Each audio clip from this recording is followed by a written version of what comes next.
Muy buenos días, soy David Morales, máster en Ginecología Oncológica de la Universidad de Barcelona, Hospital Universitario de Bellvitge en Barcelona y ginecólogo oncólogo de la Universidad Militar Nueva Granada, Instituto Nacional de Cancerología, y hoy vamos a desarrollar el tema de cáncer de cervix en el embarazo. Hablando de la situación actual del cáncer de cervix, lo consideramos como un problema de salud mundial. La incidencia anual global según Globocam para el 2012 fue de 528.000 casos nuevos a nivel mundial. La mortalidad anual a nivel mundial fue de 266.000 casos. Lo consideramos el cuarto tipo de cáncer más común en las mujeres en todo el mundo, y aunque las tasas de cáncer cervical están disminuyendo en países desarrollados como los Estados Unidos, la incidencia sigue siendo alta entre las mujeres hispanas, latinas, negras y las mujeres asiáticas. Hay que tener en cuenta que el 85% de los casos y de la mortalidad es proporcionada por los países en vías de desarrollo, donde el cáncer de cervix es la principal causa de muerte por cáncer en las mujeres. La situación en nuestro país para el cáncer de cervix lo tenemos en la siguiente forma. La incidencia de cáncer de cervix es de 18.7 por 100.000 habitantes en Colombia, y la mortalidad es de 7 por 100.000 habitantes. Tenemos una meta establecida según el Ministerio de Salud para reducir la tasa de mortalidad a una frecuencia inferior al 5 por 100.000 para el año 2021.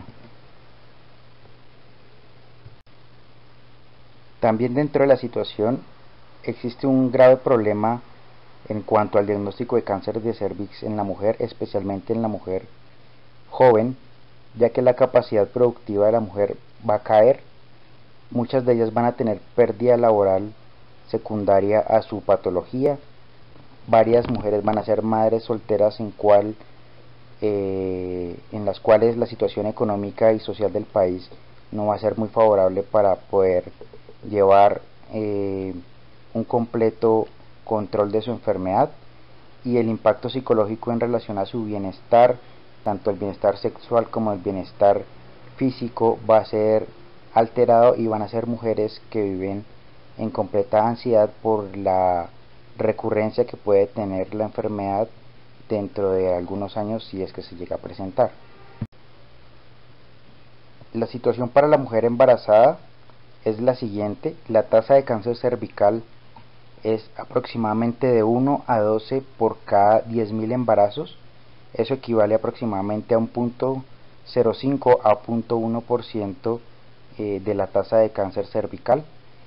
Y tenemos entonces que el 3% de los cánceres de cervix van a ocurrir durante la edad de gestación. En cuanto a los síntomas, la exploración física y los estudios de estadificación para cáncer de cervix en el embarazo no difieren mucho en relación a la mujer no embarazada. En relación a los síntomas, la mujer puede presentar sangrado escaso o ausente dependiendo del tamaño tumoral. La mayoría de las mujeres pueden estar asintomáticas y tener una enfermedad microscópica. Algunas de ellas pueden sentir sensación de presión o dolor pélvico dependiendo del tamaño del tumor, si es una enfermedad avanzada, y otras pueden tener sangrado durante la relación sexual. La exploración física es similar a la mujer no embarazada. Se debe hacer una evaluación física completa, evaluar las partes donde pueden hacer metástasis los carcinomas ginecológicos, evaluar la fosa supraclavicular izquierda, evaluar las ingles, si hay presencia o no de adenopatías inguinales, y el tacto vaginal y el tacto vagino-rectal para establecer el compromiso parametrial. La especuloscopia también es importante para determinar el tamaño tumoral, la localización tumoral y las características de la masa definida macroscópicamente. En relación a la colposcopia es una evaluación completamente diferente en la mujer embarazada versus la no embarazada. La colposcopia se hace mucho más difícil practicarla en la mujer embarazada, ya que los cambios de la gestación hacen que las imágenes colposcópicas puedan verse aumentadas o distorsionadas por los efectos que produce el embarazo en el cuello uterino. Más adelante vamos a ver algunas imágenes, y en relación a la estadificación, nosotros debemos solicitar con el diagnóstico de cáncer de cervix en el embarazo iguales exámenes serológicos o sanguíneos que en la mujer no embarazada, como el hemograma, las pruebas de función hepática, las pruebas de función renal. Se solicita una resonancia magnética nuclear de abdomen y pelvis como procedimiento para determinar tamaño tumoral o compromiso del cervix, además que nos permite evaluar la posibilidad de compromiso ganglionar o determinar si hay alguna adenopatía en la imagen, y tenemos que también solicitar una radiografía de tórax solamente en aquellas embarazadas que presenten cáncer de cervix con una imagen o con un tumor macroscópicamente visible en el cuello del útero. Al contrario de las pacientes no embarazadas, en las cuales usamos un TAC de abdomen contrastado, la resonancia magnética nuclear de abdomen y pelvis en la embarazada pues nos lleva a contraste por el mismo estado de gestación. Como decíamos anteriormente, hay cambios colposcópicos que suceden en el embarazo, como la prominencia aumentada de patrones vasculares, la prominencia disminuida del epitelio cetoblanco debido a mayor perfusión cervical, la metaplasia madura difícil de distinguir de las lesiones epidermoides intraepiteliales de grado bajo, existe desidualización del cervix uterino, y el punteado fino y patrón de mosaico puede localizarse dentro de la metaplasia, lo cual puede llevar al diagnóstico de lesiones colposcópicas de alto grado en pacientes que tienen lesiones histopatológicas de bajo. Las imágenes colposcópicas van a ser diferentes a medida que transcurre el embarazo. Es mucho más difícil la colposcopia a medida que avanza la edad gestacional, porque los grados de desidualización e hipertrofia e hiperplasia del cervix y los grados y zonas de metaplasia van a ser diferentes, con mayor ectopia a medida que transcurre la gestación.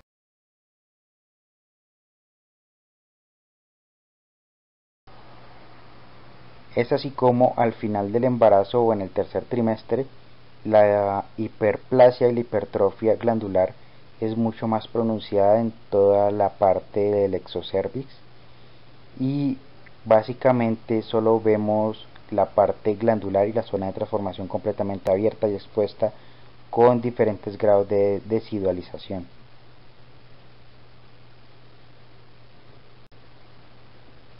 Luego que ya hemos estudiado la epidemiología, los síntomas y cuáles son los estudios de extensión que se debe pedir en una mujer embarazada con cáncer de cervix, tenemos que repasar los estadios clínicos. La FIGO establece unos estadios dependiendo del tamaño tumoral y del grado de compromiso parametrial para cáncer de cuello uterino. Tenemos entonces que se divide el cáncer de cuello uterino en microinfiltrante, infiltrante y localmente avanzado. Las lesiones microinfiltrantes son aquellas lesiones que están por debajo de 5 milímetros y corresponden a los estadios clínicos 1A1 y al estadio clínico 1A2. Las lesiones infiltrantes corresponden al cáncer de cervix estadio clínico 1B1. Si es una lesión microscópica que superpasa los límites del 1A2, sería una lesión microscópica 1B1, pero si es una lesión visible por debajo de 4 centímetros, también corresponde al estadio clínico 1B1.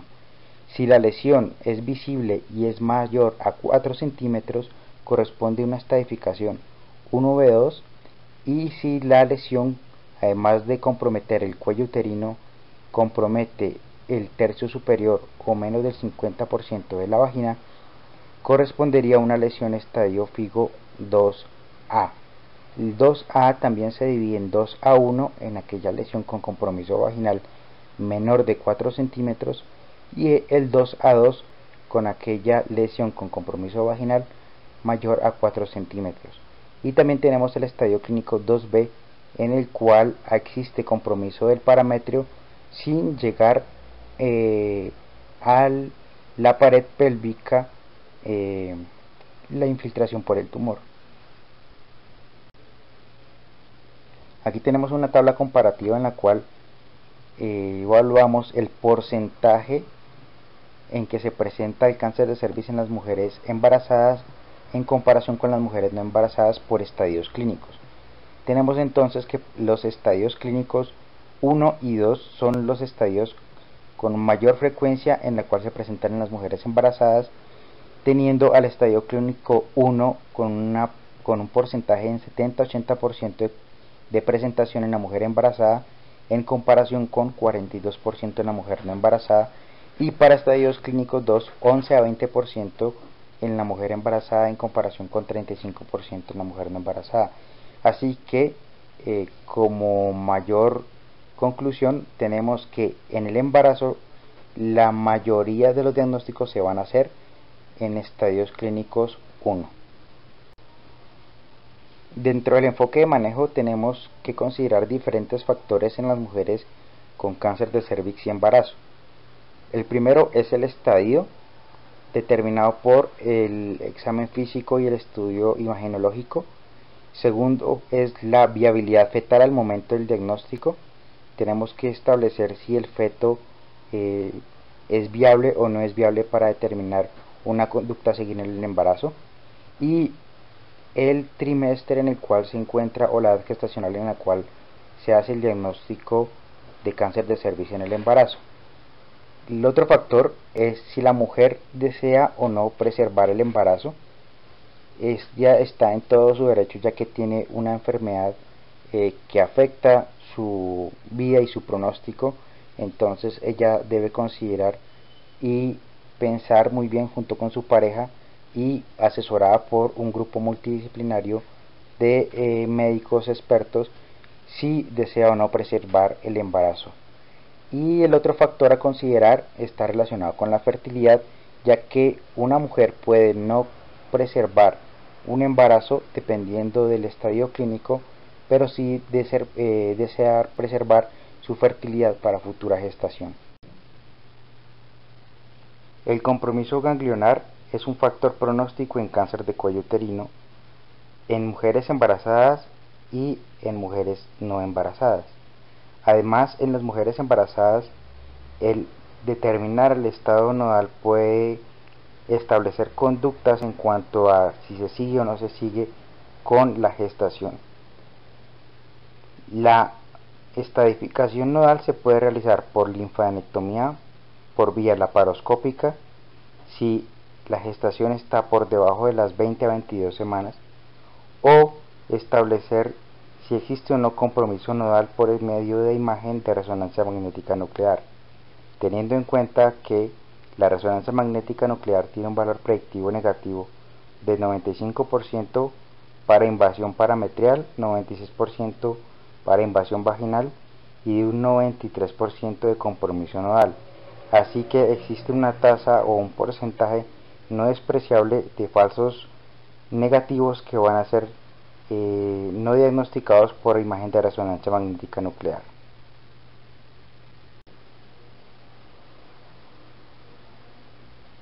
El compromiso nodal o la estadificación nodal es el factor pronóstico más importante en cáncer de cervix, tanto en la mujer gestante como en la mujer no embarazada.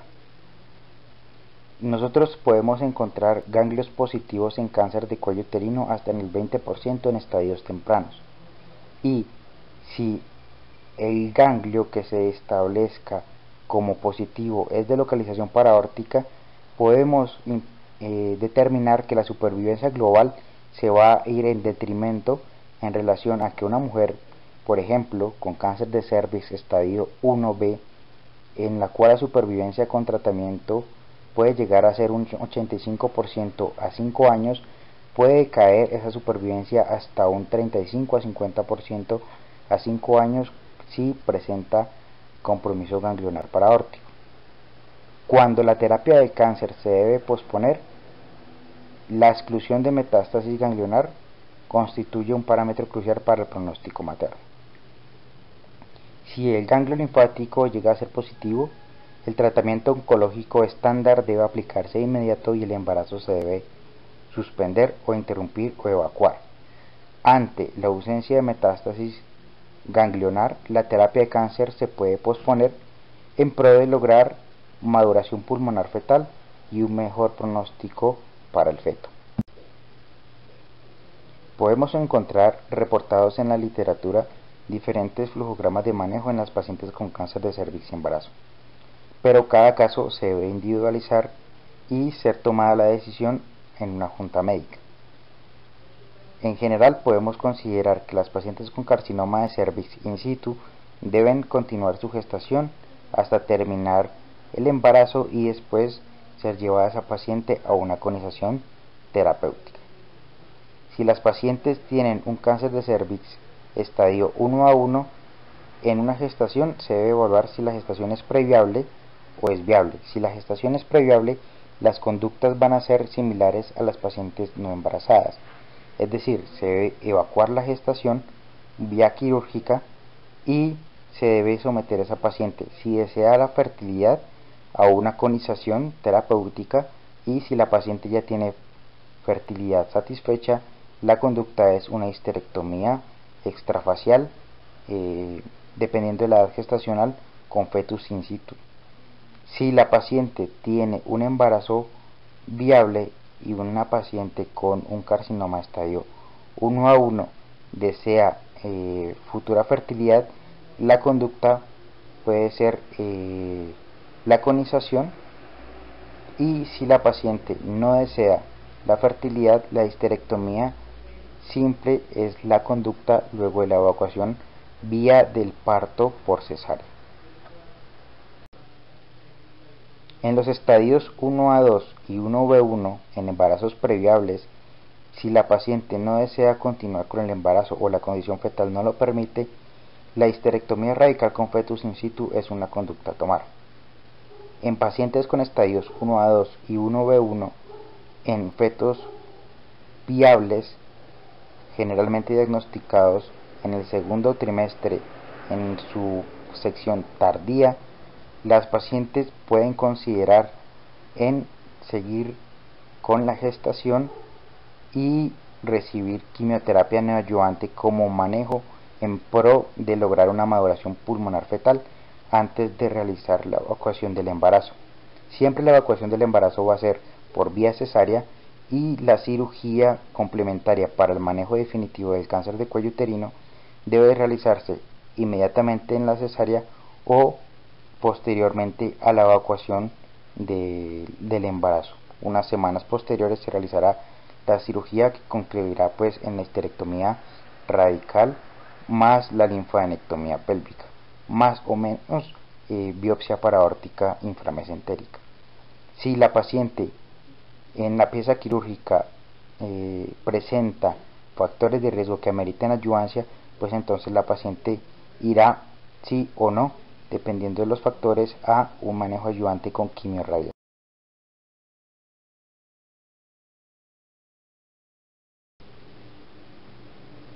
Entonces, las pacientes hoy en día con cáncer de cervix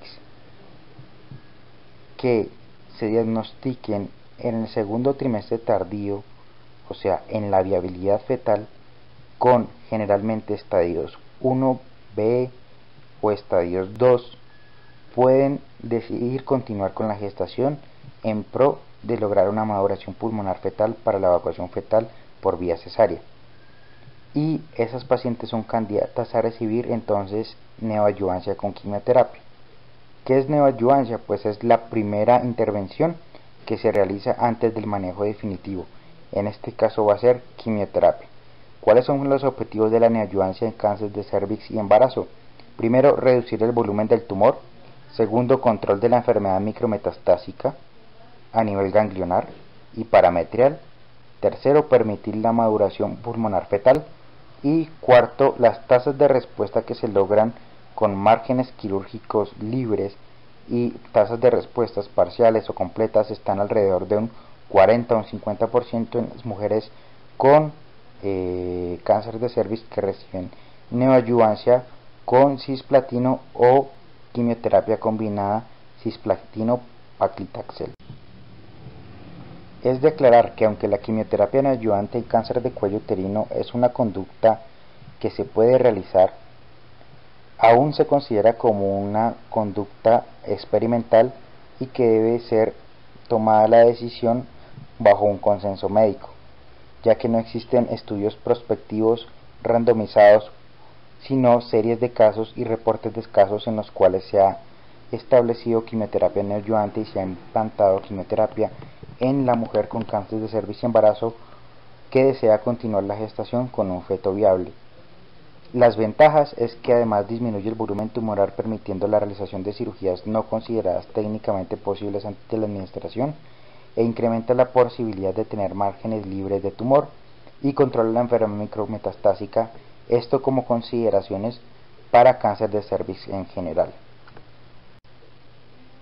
Específicamente durante el embarazo, la quimioterapia neoadyuvante comparte las anteriores características, pero además permite tratar o estabilizar la enfermedad mientras se logra maduración pulmonar fetal. Además, constituye una importante opción razonable para muchas mujeres sometidas a la disyuntiva de confrontar su salud con la de su hijo. Como en toda intervención, pueden existir complicaciones relacionadas con la quimioterapia en el embarazo. Durante el primer trimestre, el uso de quimioterapia como agente único puede desencadenar en un porcentaje de un 7.5 a un 17% malformaciones asociadas con el agente quimioterapéutico. Si es un múltiple agente o dos agentes, el porcentaje aumenta hasta un 25%. Para el segundo y tercer trimestre, las complicaciones son mucho menores, en relación a 1 a 3%, y están relacionadas con restricción de crecimiento intrauterino, muerte in útero, amenaza de parto pretérmino, bajo peso al nacer, supresión hematopoyética, infertilidad y en relación al cisplatino, pérdida de la audición y ventriculomegalia, pero como hablamos en una proporción mucho menor. Dentro de la clasificación de toxicidad según la FDA, todos los agentes quimioterapéuticos en el embarazo son categoría D.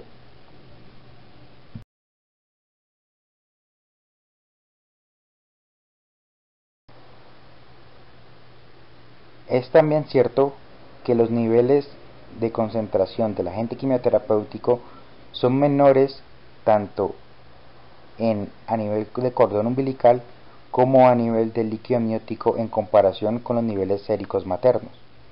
Los niveles a nivel de sangre de cordón umbilical están alrededor de un 31 a 65% en comparación con el 100% del agente quimioterapéutico materno, del 13 al 42% en el líquido amniótico y de 1 a 10% encontrado en leche materna.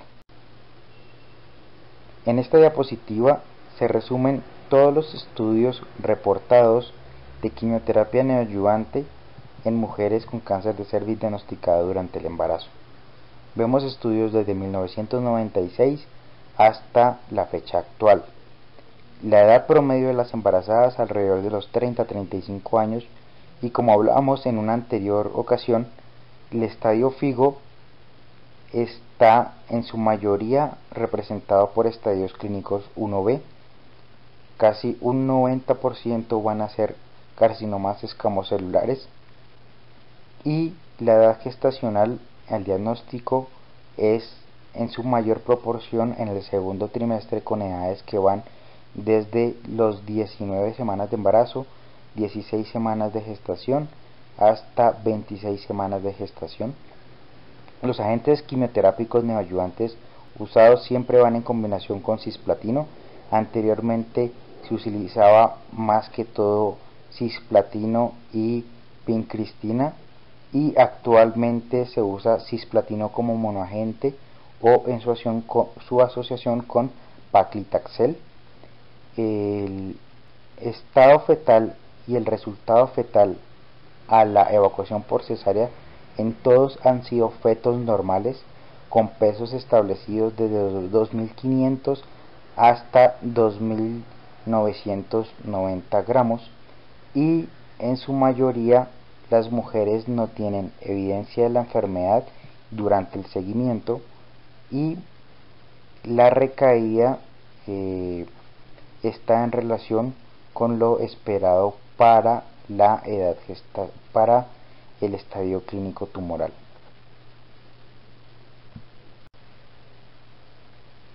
Esta es una publicación del 2011 en la cual utilizan quimioterapia neoadyuvante usando dos agentes quimioterapéuticos, el cisplatino y el plaquitaxel, y dentro de su revisión establecen que las edades gestacionales de evacuación al parto están alrededor de las 33 a 36 semanas de gestación, con unos promedios de seguimiento que van alrededor de los 2,5 hasta los 5 años, y en la mayoría de las mujeres no hay evidencia de enfermedad luego del agente quimioterapéutico y el tratamiento estándar, con unos resultados de unos fetos y unos recién nacidos al parto completamente normales. Podemos decir entonces, luego de una extensa revisión de la literatura, que la quimioterapia neoadyuvante en los casos de cáncer de cervix diagnosticados durante la gestación en el segundo trimestre tardío y con fetos viables, y en pacientes que desean continuar la gestación, es una opción posible y es una opción segura en términos perinatales para lograr estabilidad de la enfermedad mientras se logra la maduración del embarazo, y debe siempre ser ofrecida a las pacientes con cáncer de cervix y fetos viables. Existen algunas recomendaciones europeas para el manejo de cáncer cervical durante el embarazo. En pacientes diagnosticadas con estadio 1B1 antes de la semana 18 a 22, cuando la linfadenectomía pélvica laparoscópica es todavía técnicamente factible, esta se debe realizar en pacientes que tengan tumores de menos de 2 centímetros. Como hemos dicho anteriormente, ante la ausencia de afectación ganglionar, se debe realizar seguimiento con un examen clínico y resonancia magnética nuclear cada 4 a 8 semanas, pero no hay consenso con este seguimiento. En ausencia de progresión de la enfermedad, el tratamiento curativo del tumor se debe comenzar tan pronto como se logre la madurez pulmonar fetal. Siempre se debe evacuar por vía cesárea. Ante la presencia o confirmación de ganglio positivo, se debe realizar inmediatamente la interrupción del embarazo y se debe recomendar el tratamiento estándar de quimiorradioterapia con útero ya evacuado. En estadio 1B1 con un tumor de 2 a 4 centímetros, en pacientes por debajo de la viabilidad, la interrupción del embarazo es la primera opción que se debe discutir con la paciente. Si la paciente rechaza la primera opción, entonces se debe individualizar el caso y tomar la decisión igual en una junta médica. En pacientes diagnosticadas estadio clínico 1B1 con fetos viables, la linfadenectomía laparoscópica ya no es técnicamente posible. En tumores de menos de 2 centímetros existe en algunos sitios incertidumbre oncológica, ya que se puede plantear o no un seguimiento con resonancia, y cuando se confirme maduración pulmonar fetal, evacuación. En tumores de 2 a 4 centímetros se debe individualizar el caso, y si el tamaño del tumor es cerca de 4 centímetros, la opción es el uso de la quimioterapia neoadyuvante como lo habíamos propuesto. En paciente con tumores clínicamente evidentes mayores de 4 centímetros, es decir, estadios FIGO 1B2, si se diagnostica antes de la viabilidad, o sea, 22 a 24 semanas, la quimiorradiación con útero vacío es el manejo estándar. Si la paciente tiene un feto viable y si desea preservar la viabilidad o el embarazo, la quimioterapia neoadyuvante es la mejor opción para ofrecer a esta paciente. Fuera del contexto del embarazo, hay estudios, específicamente metaanálisis, en los cuales evalúan la quimioterapia neoadyuvante en pacientes con cáncer de cervix, estadios FIGO 1B1 a 2A, y determinan que la supervivencia global y la supervivencia libre de progresión no está impactada por el uso de la quimioterapia neoadyuvante en pacientes factibles quirúrgicamente. En algunos otros metaanálisis evalúan y definen que la supervivencia global y la supervivencia libre de enfermedad sí está impactada por el uso de quimioterapia neoadyuvante.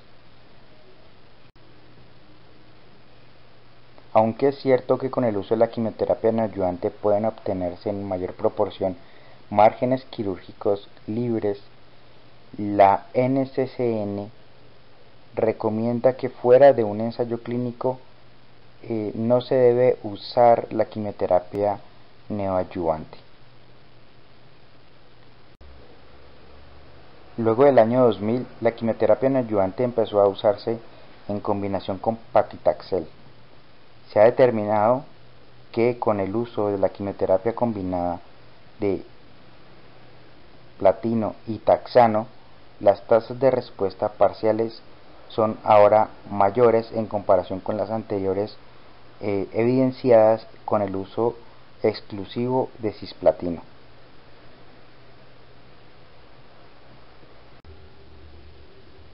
Estos son los reportes más recientes en los cuales se determina el uso de la quimioterapia neoadyuvante en combinación de platino y taxano en pacientes con cáncer de cervix, estadios 1B2, en los cuales son gestaciones terminadas vía cesárea, y la edad de gestación al parto en promedio están alrededor de las 33 a las 36 semanas sin ninguna complicación en el resultado neonatal. De igual manera tenemos los reportes actuales de las pacientes manejadas en la gestación con cáncer de cervix y que recibieron neoadyuvancia en estadios clínicos 2.